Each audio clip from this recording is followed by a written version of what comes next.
In short, yes, and including international options where we can work with partners who have specific capabilities that would speed up the timeline on shipyards that are behind. The exchange between Representative Mark Messmer and Defense Secretary Pete Hegseth on the so-called shipping crisis highlights a growing concern that's been quietly building for years.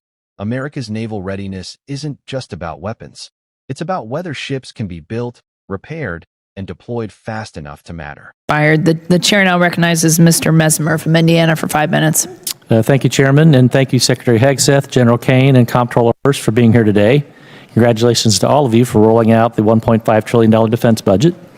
I'd like to offer special thanks to Mr. Hurst and his Comptroller team for the work that it takes to put this budget together. It's a monumental task and important for our nation and our well-being.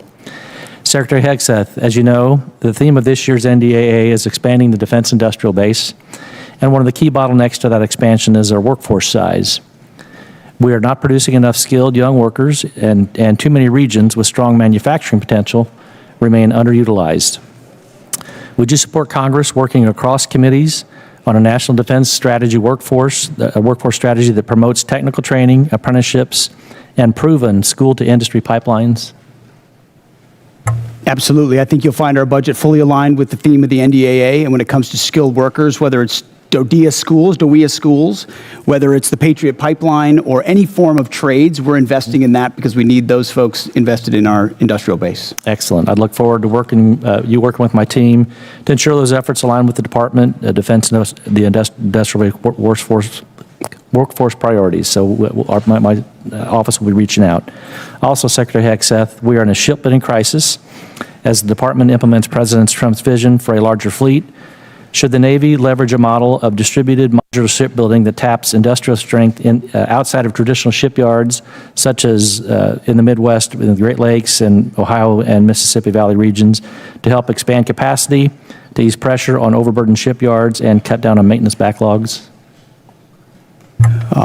In short, yes, and including international options where we can work with partners who have specific capabilities that would speed up the timeline on shipyards that are behind in our own country. But you'll find $65 billion in this budget on shipbuilding, a lot of which builds on those types of capabilities. Excellent. Would you also agree that platforms like unmanned surface vessels, tenders, and other support ships seem well suited for production outside traditional shipyards? Absolutely. And in fact, some of those facilities were precisely the ones we visited on the Arsenal of Freedom tour. USVs, UUVs, where you don't need the same capabilities you would in a traditional shipyard, or you can invest in a new type of shipyard, specifically tailored to those more bespoke capabilities that can be scaled for the fight of the future, for sure. Perfect. Thank you. Secretary Hegseth and General Kane, many from the Department have reiterated support for the nuclear sea-launched cruise missile, and I believe President Trump needs more support options in the form of expanded theater nuclear capability. From your perspective, what specific deterrence problem does SLCM solve that current capabilities do not, and what risk do we assume if that capability is not fielded? Take it first. SLCM provides, it's part of the multiple layers of nuclear deterrent that any president has to have at their disposal that creates dilemmas for enemies who are either nuclear capable or not, and ensures the kind of leverage required and defense required, deterrence required, that the nation that sort of underwrites everything we do. So more options on that the adversary can't account for is only good for us. Only thing I'll add is, as we mentioned a little bit earlier, sir, we continue to modernize the full range of the triad. This is another tool in that regional normally, so it's something I support. Thank you. As we look beyond the current program, should the Department be thinking about a future sea-launched nuclear system with greater survivability, maneuverability, and potential hypersonic capability? Yes, and I know we are. Okay. Thank you. Secretary Hegseth and General Kane, one of the major bottlenecks in expanding the defense industrial base is test range access. Companies are waiting too long for range time, and that slows fielding at speed modern conflict demands. What is the Department doing to expand and modernize the testing architecture? $5.2 billion worth of investment, but I'll tell you, when we sit with industry, and I simply ask the question, what can we do for you? How do we empower you? Test ranges come up almost every single time, and the limits and the timeline limits they create. So we're trying to blow that open and create a lot more options for them. Okay. Thank you. Secretary Hegseth and General Kane, I'd like to extend an invitation for both of you to come and visit Naval Surface Warfare Center Crane and see what a great work is being done in Southwest Indiana to support the warfighter and ensure our military edge. And with that, I'll close and surrender the rest of my time. The chair. Line of questioning cuts straight to the core of the issue.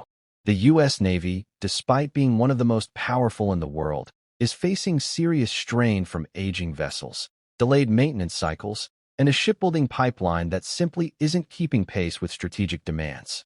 When ships spend more time in dry dock than at sea, it doesn't matter how advanced they are on paper, they're not contributing to deterrence. Hegseth's response points to a broader structural problem. This isn't just about funding, though money is certainly part of it. It's about capacity. The United States has far fewer shipyards than it once did, and many of them are already stretched thin. Skilled labor shortages, supply chain bottlenecks, and bureaucratic inefficiencies all compound the issue. Even when funding is approved, execution becomes the bottleneck. What makes this more urgent is the global context. China, for example, has dramatically expanded its shipbuilding capabilities and can produce naval vessels at a pace the U.S. currently cannot match. That doesn't automatically translate into superiority, but it does shift the strategic balance, especially in prolonged scenarios where repair and replacement rates matter just as much as initial strength. Messmer seems to be pushing for accountability and a clearer path forward, and that's where this conversation becomes critical. Fixing the shipping crisis isn't a one-policy solution. It likely requires a combination of expanding shipyard infrastructure, incentivizing workforce development, streamlining procurement processes, and strengthening partnerships with private industry. There's also a strategic question underneath all of this. What kind of Navy does the U.S. actually need for the next 20 to 30 years? More ships? Different ships? Faster production cycles? Without a clear long-term vision, efforts to fix maintenance and shipbuilding issues risk becoming reactive rather than transformative. In many ways, this hearing serves as a reminder that military strength isn't just about technology or spending levels. It's about logistics, planning, and execution. The ability to build and maintain ships at scale is a foundational element of naval power, and right now, that foundation is under pressure. If there's any takeaway from this exchange, it's that the problem is widely recognized, but recognition alone won't fix it. The real challenge is turning concern into coordinated, sustained action before the gap becomes too large to close.